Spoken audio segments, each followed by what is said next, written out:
پاس مسئلہ پوچھنے کے لیے کچھ لوگ آ گئے تو 4-5 سال کا بچہ بھی تھا جس کے والد نے غصے میں اپنی بیوی کو 3 طلاقیں دی تھی۔ تو چھوٹا سا بچہ، کپڑے بھی پھٹے پرانے، اور حالت بتا رہی تھی کہ غریبی ہے۔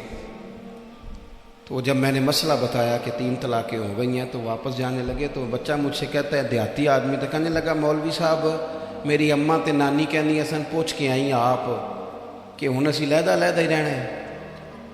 تو اس بچے کی نونہال کی وہ کیفیت دیکھی تو میں رو پڑا۔ میں نے کہا یار یہ بچہ بیچارہ ماں باپ کے ہوتے ہوئے یہ یتیموں جیسی زندگی گزارے گا کیونکہ باپ نے طلاق دے دی۔ کس طرح مسائل نہیں بتائے لوگوں کو، تعلیم سے آگاہی نہیں کیا۔ اور اس میں بہت بڑا ظلم ہے ان لوگوں کا بھی جو جنازے پہ کھڑے ہو کے تو کہہ دیتے ہیں، میری طرح کے لوگ اچھے علماء کی بات نہیں کرتا، وہ کہہ دیتے ہیں دیکھو جن لوگوں کو جنازہ نہیں آتا، بھئی آپ نے کس دن عشاء کے بعد کلاس لگائی تھی جنازہ سکھانے کی؟ یہ تو آپ نے کہہ دیا لوگوں کو قرآن جی ٹھیک نہیں آتا، تو یہاں تو بیچاری بیویاں جن کو صحیح پڑھنا نہیں آتا وہ مشن بنا لیتی ہیں کہ میں نے اتنے 100 کو قرآن پاک پڑھانا ہے، بیوہ ہو گئی ہوں، طلاق یافتہ ہو گئی ہوں، ساری زندگی قرآن پڑھاؤں گی۔ ہم کیوں یہ مشن نہیں بناتے؟ کیوں اس طرف سفر نہیں کرتے؟ ایک تو دینی معلومات میں، دینی علوم میں اپنے آپ کو لگائیں اور ذوق پیدا کریں کہ جو چیزیں مجھے نہیں آتی میں نے وہ سیکھنی ہے، جو معاملات مجھے نہیں آتے میں نے ان کی طرف سفر کرنا ہے۔ ایک تو اپنا یہ مزاج بنائیں، اور جب آپ دینی علوم سیکھتے ہیں تو پتہ ہے کون سا منظر قائم ہوتا ہے؟ منظر وہ بنتا ہے کہ حضرت ابو ہریرہ بھی دین سیکھا کرتے تھے، حضرت عبداللہ ابن عمر بھی اصحاب صفہ میں رہا کرتے تھے، حضرت انس بن مالک بھی رہا کرتے تھے، اور ایسا منظر بنتا ہے کہ حضرت سیدہ خدیجہ الکبریٰ رضی اللہ تعالیٰ عنہ فرماتی ہیں سیدہ فاطمہ حضور کی گود میں بیٹھی ہوتی تھی اور نبی پاک سے باتیں پوچھتی تھی اور حضور انہیں بتا رہے ہوتے تھے۔ سیدہ عائشہ حضور سے دین کی باتیں پوچھتی۔ چوتھا حصہ ہماری فقہ کے اصول حضرت فاطمہ کی، حضرت عائشہ صدیقہ کی مرویات پر مبنی ہے۔ اگر ہماری بچیاں چھوڑ دیں ڈائجسٹ پڑھنا، چھوڑ دیں ادھر ادھر کی مووی دیکھنا اور وہ کتاب و سنت پر آ جائیں تو بہت سارے مسائل ایسے ہیں جو الجھنے سے پہلے ہی سلجھے ہوئے ہوں۔ دینی تعلیم کا مزاج اور ذوق۔ اور دوسری آیت کریمہ میں نے تلاوت کی، اللہ کریم نے قرآن مجید میں فرمایا یا ایھا الذین آمنوا قوا انفسکم واہلیکم نارا، اے ایمان والو خود بھی دوزخ کی آگ سے بچو اور اپنے گھر والوں کو بھی بچاؤ۔ او والد، وہ ماں جو بچوں کو بھوک سے بچانے کے لیے محنت کرتی ہے، ان کو مایوسی سے بہت سارے ماں باپ ایسے ہوتے ہیں جن کے پاس کپڑے لینے کے پیسے نہیں ہوتے عید پہ۔ کیوں؟ اذان شروع ہوگی جی، اذان سنیں جی۔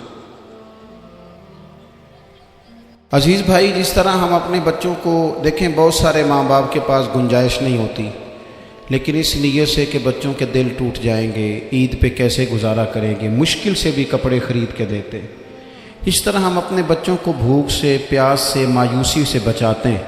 اس طرح ہمارے رب نے ہمارے ذمے لگایا کہ تم اپنے بچوں کو کوشش کرو دوزخ کی آگ سے بچانے کی۔ حضرت عمر فاروق رضی اللہ تعالیٰ عنہ نے عرض کیا تھا، یا رسول اللہ صلی اللہ تعالیٰ علیہ وسلم، اس آیہ کریمہ کا معنی کیا ہے؟ تو محبوب کریم علیہ السلام نے فرمایا، عمر، جن چیزوں کا اللہ تمہیں حکم دیتا ہے تم اپنے گھر والوں کو ان چیزوں کا حکم دو، جن چیزوں سے رب رسول تمہیں منع کرتے ہیں اپنے گھر والوں کو ان سے روکو، اپنے گھر کے اندر نفاذ دین کرنے کی کوشش کرو۔ میرے بھائی، بہت زیادہ آزمائش ہے ہمارے گھروں میں، بے چینیاں ہیں، اضطراب ہے، بچوں میں سختی ہے، بہن بھائی ایک دوسرے کے ساتھ لڑتے ہیں، مزاجوں میں تلخی آ گئی۔ کیوں بھلا؟ اس لیے کہ ماں باپ کو جو بہترین کردار اور جو حسین طریقہ گھر میں اپنانا چاہیے تھا، بچے تقریر باہر سے سنتے ہیں لیکن وہ فالو اپنے ماں باپ کو کرتے ہیں۔ اگر ماں باپ میں حوصلہ ہو، صبر ہو، اطمینان ہو، خودداری ہو، تھوڑے پر گزارا کرنے کا مزاج ہو۔ دیکھیں نا، آج ڈپریشن ہے، ٹینشن ہے، پینکس اٹیکس ہیں، بڑی ساری چیزیں آ گئی۔ کیوں بھلا؟ صبر نہیں، تحمل نہیں، بردباری نہیں۔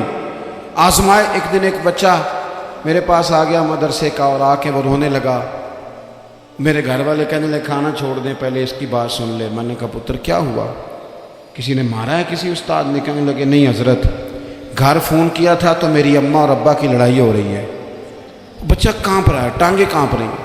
میں نے کہا کیا ہو کیا گیا تمہیں پتر، لڑائی ہو رہی ہے تو گھروں میں ہو ہی جاتی ہے۔ کہنے لگے نہیں، آپ کو پتہ نہیں وہ بڑا سخت لڑتے ہیں۔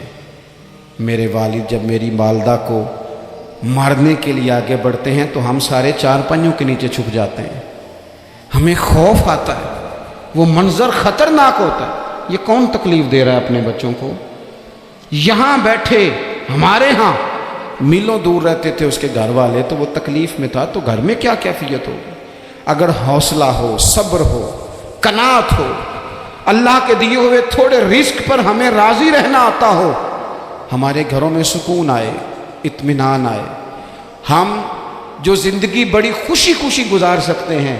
ہمارے مزاجوں کا لالچ، ہماری طبیعتوں کی بے راہ روی، ہماری جھوٹی انا کا بت، ان ساری چیزوں کو ختم کر دیتا ہے۔ اپنی زندگی کے اندر اگر ہم وہ کردار اپنے بچوں کو دیں، جس کردار میں موبائل بھی ہو، جس میں گاڑی بھی ہو، جس میں پیسے بھی لا کے ابا دراز میں رکھتا ہو، لیکن والد کا گھر میں مصلی بھی موجود ہو، اس کی کوئی تسبیح بھی ہو، وہ یہ بھی کہتا ہو کہ خدا نے اپنے فضل سے آج 5,000 دیا ہے تو اس میں 1,000 غریبوں کا بھی ہے، اس میں تھوڑا سا میں نے اللہ کی رضا کے لیے بھی رکھا ہے۔ اگر کوئی مشکل آ جائے تو وہ باپ اور ماں کو صبر کرتا ہوا دیکھتے ہیں، اگر ایک باپ کر بات کرے تو دوسرا برداشت کرتا ہو۔ خدا را اپنی اولادوں کو اس اذیت کا شکار نہ کرو۔ اپنے گھروں کے اندر وہ خودداری، وہ پیار، وہ وقار، وہ محبت، وہ انداز۔ آپ تھکے ہوئے ہیں، کوئی شک نہیں، آپ بہت سارے مسائل کا باہر شکار ہوں گے، کوئی شک نہیں، لیکن آپ باہر سے تھک کے آئے ہیں، اور اگر آپ باہر اپنی فیکٹری کے مالک ہیں اور دفتر کے بڑے ہیں تو گھر میں بھی تو آپ بڑے ہیں نا، آپ کی ماں بھی تو انتظار کر رہی ہے، اس نے بھی تو دکھڑا سنانا ہے نا آپ کو۔ آپ یہ دیکھیے کہ آپ کے بچے بھی تو انتظار کر رہے ہیں، وہ چاہتے ہیں کہ ابا آ کے بیٹھے تو ہم ان کے سینے پہ چڑھ کے تھوڑا کھیلیں۔ آپ کی اہلیہ منتظر ہیں، کچھ باتیں بیوی کسی اور سے نہیں کہہ سکتی، صرف اپنے شوہر سے کہتی ہے، لیکن وہ تو آتے ہی جلال میں آ گئے صاحب، وہ کہنے لگے تو بڑی نالائق ہے، میں تھکا ماندہ آیا ہوں اور تو نے مجھے کہانی سنا دی ہے۔ وہ اس خاتون سے شدت کے ساتھ پیش آنے لگے۔ میرے رسول پاک کی حیات نور کو دیکھو، حضرت ام ایمن حضور کی رضائی والدہ ہیں، ان کی بھی خدمت ہو رہی ہے، حضرت حلیمہ سعدیہ آ رہی ہیں تو خدمت ہو رہی ہے، حضرت عباس حضور کے چچا ہیں تو کریم فرماتے ہیں میرے چچا ہیں باپ کی جگہ پہ۔ حضور دوست احباب صحابہ غلاموں سب کے ساتھ پیار کر رہے ہیں، 9 ازواج مطہرات ہیں گھر کے اندر، اور کیفیت یہ ہے کہ حضور صرف ان کی ضرورتوں کا ہی خیال نہیں کرتے، خواہشات کا ہی خیال نہیں کرتے، بلکہ میرے کریم کا طریقہ یہ ہے کہ کوئی بندہ آج بول کیا رہا ہے، وہ کہاں کھڑا ہے آج، اس کے جملے کس طرح کے، اس کا لہجہ کس طرح کا ہو گیا ہے اور اسے ٹھیک کیسے کرنا ہے، محبوب اس کا خیال فرماتے، توجہ کرتے۔ میں کہتا ہوں کہ ہم سب کو شوق آیا ہے آرام کرنے کا۔ میں صبح 11 بجے سے پہلے اپنے گھر سے نکل آیا تھا، اور یہ وقت آ گیا ہے اور رات کو خدا جانے کس وقت گھر پہنچنا ہے۔